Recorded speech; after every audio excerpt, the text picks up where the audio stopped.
И вот снова здравствуйте. Сегодня снова у костерка.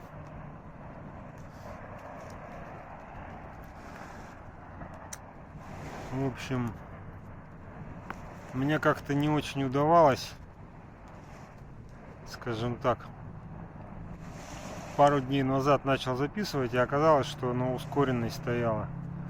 И как бы немножко произнесу те вещи, которые я тогда говорил. На самом деле сегодня произошло такое очень неординарное событие. Катастрофа самолета, где был Пригожин. Скажем так, очень неприятный инцидент, который бросает тени, скажем так.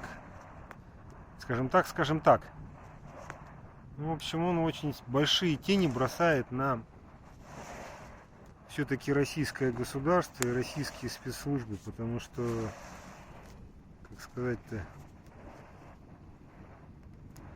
есть некоторые вещи, которые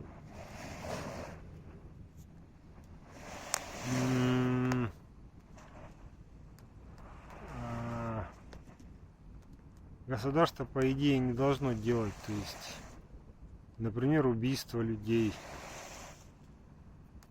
Государство — это все-таки какой-то оплот законности.